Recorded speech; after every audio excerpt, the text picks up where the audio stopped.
අයිබෝන් ටොනික් පිස YouTube චැනල එකත් එක්ක එකතු වෙන හැමෝම සාදරයෙන් පිළිගන්නවා. ඉතින් වැඩ රාජකාරි ගොඩක් තියෙන අතරේ ඔයාලත් එක්ක පොඩි වීඩියෝ එකක් කරන්න මට හිතුණා. මොකද මේ දවස්වල තියෙන ලොකු ගැටලුවක් තමයි අපිට විදුලි බලය ඇන හිටියපුවාම අපේ රවුටර් එක ක්‍රියාත්මක වෙන්න කරගන්න විදිහක් නැහැ. ඒ නිසා බොහෝ විට අපි මේ විදිහේ power banks පාවිච්චි කරනවා. මේව බොහෝ විට අපිට UPS කියලා හඳුන්වන්න පුළුවන්. ඉතින් මට මම වැඩ කරන ඔෆිස් එකේ තිබුණු රවුටර් එකට සම්බන්ධ කරලා තියෙන මේ යුනිට් එක ෆේල් වෙනවත් එක්කම අපිට මේක ගලවලා බලන්න සිද්ධ වුණා. ඒකයි ඊට පස්සේ මෙතන තියෙන එකත් ඔෆිස් එකේම තිබ්බ එකක්. ඉතින් මේ යුනිට් දෙක අපි ගලවලා බැලුවා. එතකොට ගොඩක් ඉන්ට්‍රස්ටිං දේවල් ගොඩක් අපිට හම්බුණා මෙන්න මේ යුනිට් එකේ සම්බන්ධව. ඉතින් ඒ ගැන කතා කරන්න තමයි මම මේ වීඩියෝ එක ඔයාලත් එක්ක අරගෙන ආවේ. මම මුලින්ම කතා කරොත් එහෙම මෙන්න මෙතන තියෙන UPS එක මේක ලංකාව නිෂ්පාදනය කරපු එකක්. මේක Bravo Solution එක තමයි නිර්මාණය කරලා තියෙන්නේ. ඕවරෝල් මෙයාගේ ප්‍රොඩක්ට් ක්වොලිටි එක ගත්තොත් බොහොම හොඳට නිර්මාණය කරලා තියෙනවා. මම මුලින්ම කතා කරන්නම් මේකේ බිල්ඩ් එක සම්බන්ධව. මේකේ අපි සාමාන්‍ය පාවිච්චි කරන ප්‍රොජෙක්ට් බොක්ස් එකක්ම තමයි පාවිච්චි කරලා තියෙන්නේ. ගොඩක් ස්ට්‍රෝං එකක්.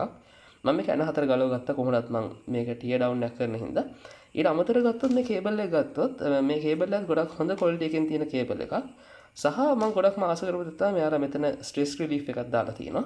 නිකම්ම වයර් එක සිදුරෙන් ගන්න නැතුව සහ ඒක හොඳට මෙයාලා මැෂින් කරලා මේ විදියට වාද්දලා තියෙනවා.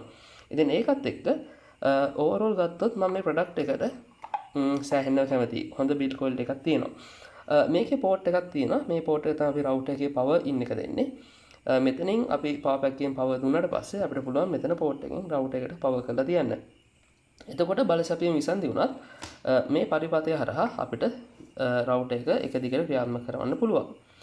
මේක අපි අරන් බැලුවොත් එහෙම මේකේ මෙතන මම මේ පෙන්වුම් කරලා තියෙන රවුටර් එක අපි පාවිච්චි කරන පවර් පැක් එක සමිත රවුටර් එක. එතකොට මේක ක්‍රියාත්මක වෙන්නේ මේක අතන මැද තියෙන උපකරණයක් විදිහට. අපි මේක ගලවලා බැලුවොත් එහෙම අපිට බලා ගන්න පුළුවන් මෙයාගේ ඇතුලේ තියෙන කම්පොනන්ට්ස් ටික. මම අර කලින් කිව්වත් වගේ මෙයාගේ ඕවරෝල් බිල්ඩ් ක්වොලිටි එක සෑහෙන්නම හොඳට ඒගොල්ලෝ නිර්මාණය කරලා තියෙනවා. අපිට බලා ගන්න පුළුවන් මෙතන ලිතියම් අයන් බැටරිස් තුනක් සම්බන්ධ කරලා තියෙනවා. මේ බැටරිස් තුන සම්බන්ධ කරලා තියෙන සීරීස් මෙතන මම පෙන්වන්න කරලා තියෙන ආකාරයට සහ මෙතන මෙන්න මේ පරිපථය අපිට බලා ගන්න පුළුවන්. මේක 3S BMS එකක්. මේක ඇම්පියර් 25ක් වෙනකන් ධාරාවක් අපිට ලබා ගන්න පුළුවන්. මේ ඇප්ලිකේෂන් එකත් එක්ක සංසන්දනය කරලා බලපුවාම මේ BMS එක මේ ඇප්ලිකේෂන් එකට ඕනවටත් වඩා වැඩි BMS එකක්. එතකොට අපි BMS ගැන කතා කරොත් අපිට BMS නැත්නම් බැටරි මැනේජ්මන්ට් සර්කිට් එකක් සිස්ටම් එකක් අපිට අවශ්‍ය කරන්න කියලා අපි විනාඩියට කතා කරලා බලමු. අපි ලිතියම් අයන් බැටරි එකක් අපි අරගෙන බැලුවොත් එහෙම මේ බැටරියට අපිට charge කරන්න පුළුවන් සහ discharge කරන්න පුළුවන් වෝල්ටීයතා සීමාවක් තියෙනවා. සාමාන්‍යයෙන් මේ එක බැටරියක් fully charge කරපුවාම සාමාන්‍යයෙන් වෝල්ට් 4.2ක වගේ වෝල්ටීයතාවයක් මේ බැටරියේ තියෙනවා. ඊට අමතරව මේක ඩිස්චාර්ජ් කරොත් එහෙම සාමාන්‍ය මේ බැටරිය වෝල්ට් 3කට වගේ වෙනකන් ඩිස්චාර්ජ් කරන්න පුළුවන්. සාමාන්‍ය මේ බැටරිය වෝල්ට් 2.5ක් වෙනකන් උනත් ඩිස්චාර්ජ් කරන්න පුළුවන්. එතකොට බැටරිය අපි fully discharge කියලා තමයි ගණන් ගන්නේ.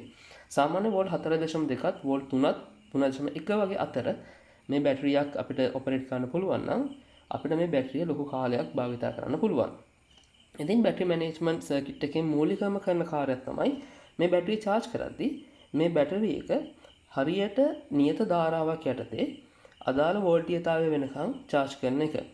ඒ කියන්නේ වෝල්ට් 4.2ක් වෙනකන් මේක සෙල් එකක් මෙයා charge කරනවා. ඊට අමතරව අපි මේ බැටරි පැක් එක පාවිච්චි කරන අතරේ කිසිම අවස්ථාවක වෝල්ට් 3කට වඩා පහළට මේක බැටරියක්වත් discharge වෙන්න නොදී තියා ගන්නවා. ඒ කියන්නේ එක සෙල් එකක් හරි වෝල්ට් 3කට වඩා අඩු වුණොත් මෙයා මේ බැටරි පැක් එකෙන් නැත්නම් BMS එකෙන් අවුට් කරන වෝල්ටේජ් එක කට් කරලා දානවා. ඉතින් ඒ විදිහට මෙයා මේ බැටරිස් ටික මේ වෝල්ට් 4.2ත් වෝල්ට් 3ත් කියන මේ එයාගේ નિયમિત වෝල්ටීයතාවය පවත්වාගෙන යනවා. ඊළඟ කාරණාව තමයි හදිසියේ මේ බැටරි පැක් එකේ අවුට්පුට් එක ෂෝට් වුණොත්.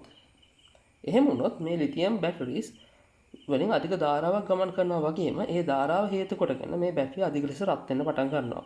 සාමාන්‍යයෙන් එහෙම ෂෝට් සර්කිට් එකක් වුණාට පස්සේ මේ බැටරිය ගිනි ගැනීමකට පවා ලක් වෙන්න පුළුවන්. ඉතින් ඒක නවත්තන්න මෙයාගේ තියෙනවා මෙන්න මෙතන ෂන්ට් රෙසිස්ටර්ස් දෙකක්. මේ ෂන්ට් රෙසිස්ටර්ස් දෙකෙන් මෙයා මේ පරිපථය හරහා ගන්න ධාරාව මැඩලා හදිසියේ මේ ධාරාව මේ රේටඩ් කරන්ට් එකට නැත්නම් 25කට වඩා වැඩි වුණොත් මෙයා මේ පද්ධතිය හරහා ලබා දෙන ධාරාව නවත්තලා දානවා. ඒ ආකාරයෙන් මෙයාට පුළුවන් මේ බැටරි පැක් එක ආරක්ෂා කරන්න. නමුත් අපි දන්නවා මෙතන මේ තියෙන මේ කුඩා බැටරි පැක් එකට කිසිම අවස්ථාවක ඇම්පියර් 25ක් ලබා දෙන්න බෑ.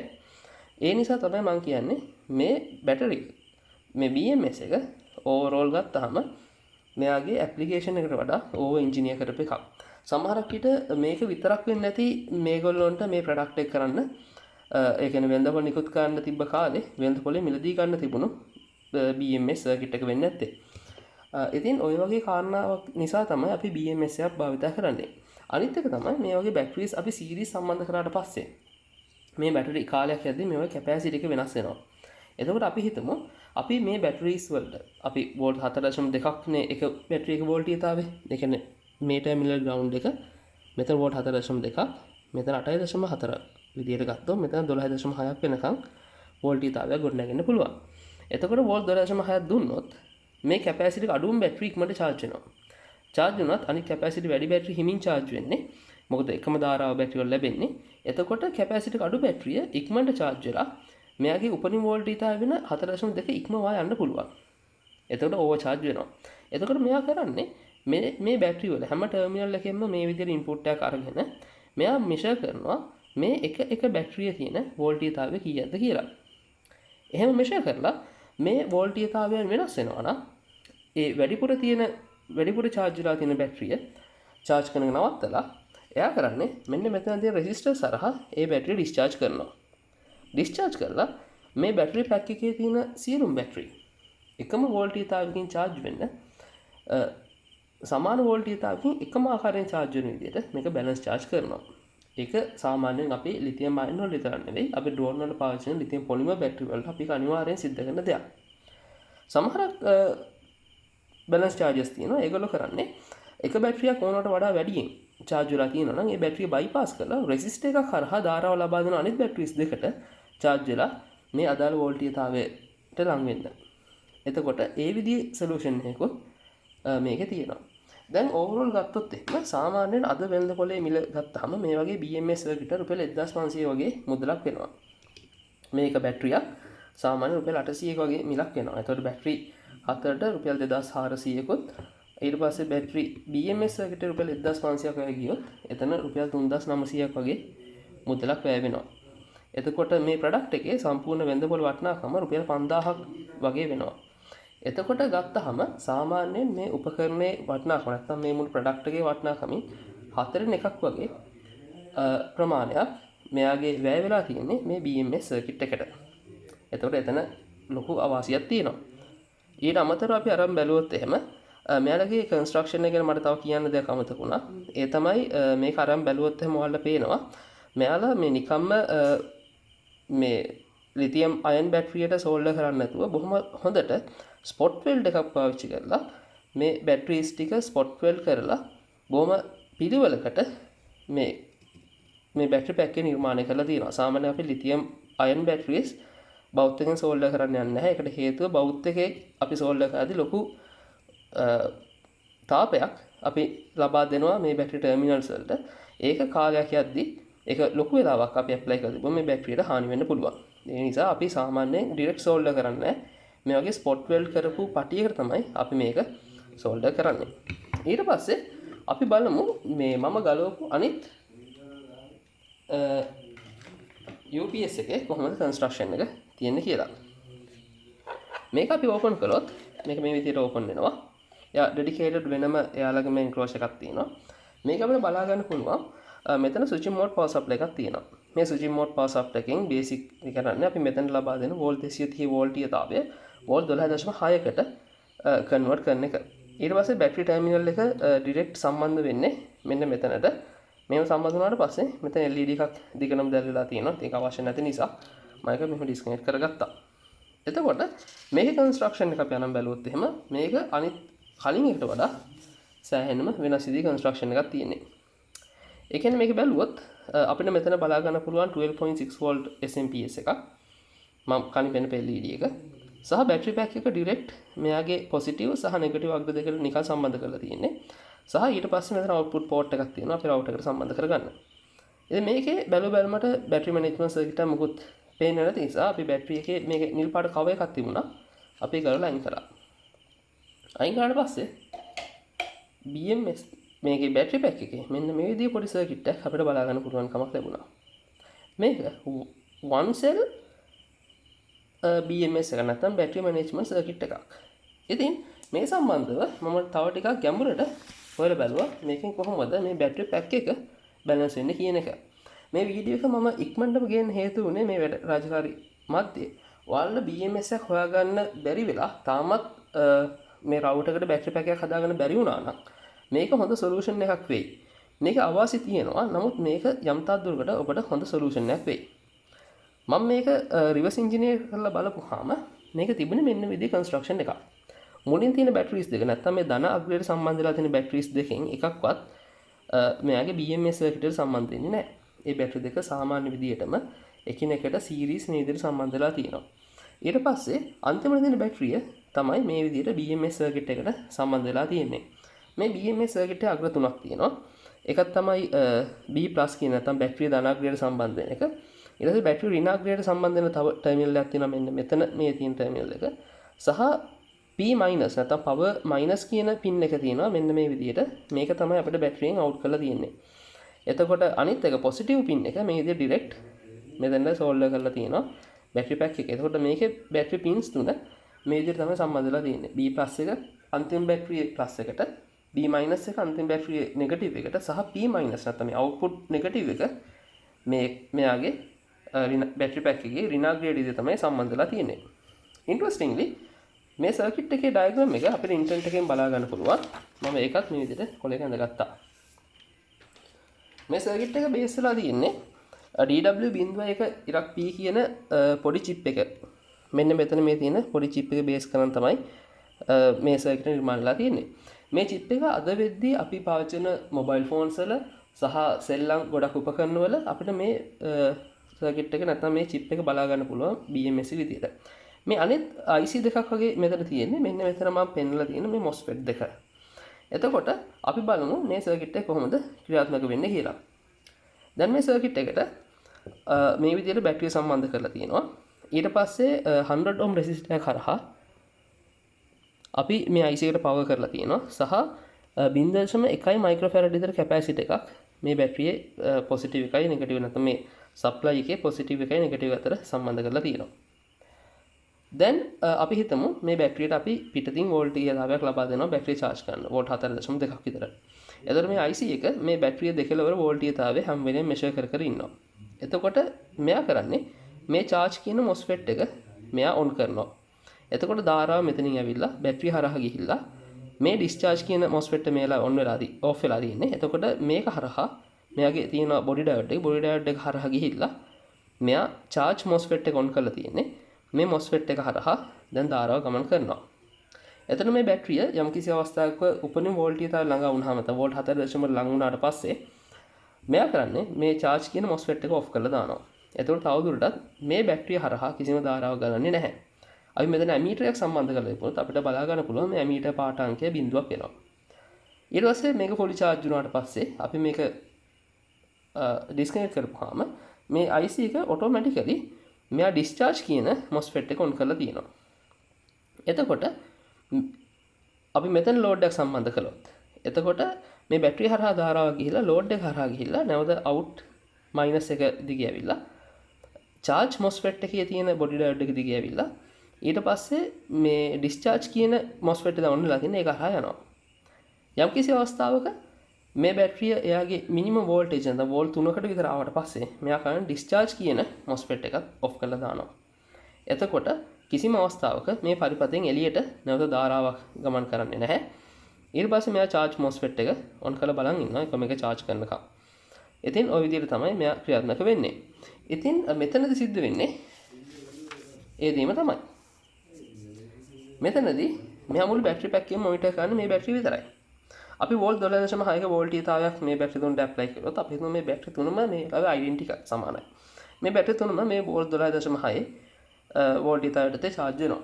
ඊළඟ තමයි දැන් මේ SMPS එකෙන් ලබා දෙන ධාරාව මේ ලොකු ධාරාවක් නෙවෙයි සාමාන්‍ය ඇම්පියර් එකක වගේ ධාරාවක් තමයි මෙයා ලබා දෙන්නේ බැටරිස් එක charge වෙන්න. ඒ කියන්නේ මේ power supply එක අනිවාර්යෙන් කම්පැටිබල් වෙන්න ඕනේ මේ බැටරිස් වලට. එහෙම නැත්නම් අධික ධාරාවක් ගමන් කරලා මේ බැටරි වල හානි වෙන්නත් පුළුවන්. ඒකත් මේ IC එක සෙන්ස් කරනවා. ඒක සෙන්ස් කරනම ඉන්ට්‍රස්ටිං විදිහකට ඒකත් චුට්ටක් ඔයාලා පැහැදිලි කරන්න. අපි දන්නා මේ හැම MOSFET එකකම ඔන් වුණාට පස්සේ මේ ඩ්‍රේන් එකේ සෝස් එක අතර රෙසිස්ටන්ස් එකක් තියෙනවා. මෙයා මෙතන මේ කරන්ට් සෙන්ස් කියන එකෙන් මෙන්න මේ පින් එකෙන් මෙයා මෙෂර් කරනවා මේ MOSFET දෙක අතර තියෙන වෝල්ටේජ් ඩ්‍රොප් එක. ඒක මෙෂර් කරන්නේ මේ අංක 6 පින් එකනේ අංක 2 කියන පින් එකනේ. මෙෂර් කරලා මේ ධාරාව ඕනවට වඩා වැඩි වුණොත් මෙයාගේ තියෙනවා threshold එකක්. ඒ threshold එකට වැඩි වුණොත් මෙයා සිස්ටම් එක shut down කරනවා. ඒ නිසා ඕවර් කරන්ට් ප්‍රොටෙක්ෂන් එකකුත් මේ සර්කිට් එකෙන් ලබා දෙනවා. එතකොට මේ හරහා දැන් ධාරාවක් ගමන් කරලා දැන් මේ බැටරිස් තුනම charge වෙනවා කියලා. අපි හිතමු සමානව. එහෙම charge වෙලා මේ බැටරිය වෝල්ට් 4.2කට ආවට පස්සේ මෙයා කරන්නේ මේ බැටරිය charge කරන නවත්තනවා. එතකොට මම අර කලින් කියපු විදිහට MOSFET එක off වෙනවා. off වුණාට පස්සේ දැන් මෙන්න මේ ශාඛාවේ කිසිම ධාරාවක් ගලන්නේ නැහැ. එතකොට කොටින්ම කියනවා නම් මේ බැටරි තුනම හරහා යන ධාරාව නවතිනවා. එතකොට මේ පැක් එක සම්පූර්ණයෙන්ම charge වෙනවා නවතිනවා. ඊට පස්සේ අපි මේක discharge කරනවා කියලා හිතමුකෝ. පවර් ගියාට පස්සේ ඒ වෙලාවට මේ බැටරිස් තුන හරහාම ධාරාව දැන් අපේ රවුටර් එක හරහා යනවා. ගිහිල්ලා ඊට පස්සේ මේ බැටරිය වෝල්ට් 3ට වඩා අඩු වුණොත් මෙයා සම්පූර්ණයෙන්ම මේ බැටරිය ඩිස්කනෙක්ට් කරනවා. මේ බැටරිය ඩිස්කනෙක්ට් කරනවා කියන්නේ කෙලින්ම මේ මයිනස් පින් එක තමයි ඩිස්කනෙක්ට් වෙන්නේ. එතකොට මේ මුළු බැටරි පැක් එකම සම්පූර්ණයෙන්ම ඩිස්කනෙක්ට් වෙනවා. ඉතින් ওই විදිහට තමයි මේගොල්ලෝ මේ බැටරි මැනේජ්මන්ට් එක මේ 1S එකකින් නැත්නම් BMS එකකින් achieve කරලා තියෙන්නේ. ඉතින් මේක ටිකක් ඉන්ටරෙස්ටිං හින්දා තමයි මම මේ වීඩියෝ එක අරගෙන ආවේ. ඉතින් මෙහෙම කරන්න මූලිකම හේතුව තමයි මේ බැටරි මැනේජ්මන්ට් සර්කිට් වල යන අධික වියදම් අඩු කරගෙන බොහොම අඩු මුදලකට මේ බැටරි පැක් එක මැනේජ් කරගන්න. ඒක තමයි මේකේ මූලිකම පරමාර්ථය වෙලා තියෙන්නේ. මේක අවාසි තියෙනවා. මොකද බැටරි ටික බැලන්ස් වෙලා charge වෙන්නේ නැහැ. ඊට අමතරව එක බැටරියක් නෑ. මේ බැටරිය හැරුණකොට අනිත් බැටරි එකක් හරි ෆේල් වුණොත් මෙයා දන්නේ නැහැ එහෙම ෆේලි එකක් වෙලා තියෙනවා කියලා. අපි හිතමු මොකක් හරි හේතුවකින් මේ බැටරිය වෝල්ට් 2කට විතර ඩ්‍රොප් වෙලා තියෙනවා. එතකොට අපි මේකට 12.6 වෝල්ට් ඇප්ලයි කරොත් සාමාන්‍යයෙන් මේ බැටරි දෙක අතරේ සාමාන්‍යයෙන් දැන් වෝල්ට් 10.6ක් විතර බෙදලා යන්න ඕන. ඒ කියන්නේ එක බැටරියට වෝල්ට් 5ක් 5.3කුයි ඕනනම් මෙයාට 5.3කුයි විතර බෙදලා යනවා නේ සාමාන්‍යයෙන්. එහෙම වුණොත් මෙයා ඉමීඩියට්ලි ඒක ඩිටෙක්ට් කරලා පවර් එක කට් කරලා දානවා. එතකොට මේ බැටරිය නැවත වෝල්ටේජ් එක අප් කරන වෙනුවට මෙතන සිද්ධ වෙන්නේ සම්පූර්ණයෙන්ම එක සෙල් එකක් නේද ඩෙඩ් වුණොත් මුළු පැක් එකම වැඩ කරන්නේ නැතුව යනවා. එතකොට අපිට මේ බැටරිය නැවත charge කරලා ආයේ පැක් එකේ තියෙන සයිකල් එක තව උඩට ගැනීමේ හැකියාවක් මේකේ නැහැ. ඊට පස්සේ සහ අනිත් එක මේ බැටරි සෙල් එක හැරෙනකොට වෙන කිසිම එකක් ඕවර් charge වෙන්න මෙයා දෙන්නේ නැහැ. ඉතින් මේ විදිහට තමයි මේගොල්ලෝ මේ බැටරි පැක් එක නිර්මාණය කරලා තියෙන්නේ. මම දන්න විදිහට මේ බැටරි පැක් එක අවුරුද්දකට වැඩි කාලයක් සෑහෙන හොඳට වැඩ කළා. හැබැයි මේ බැටරි පැක් එකේ මේ මැද්ද බැටරි නැත්නම් මෙන්න මේ බැටරිය දැන් වෝල්ට් බිඳුවට ගිහිල්ලා තියෙනවා.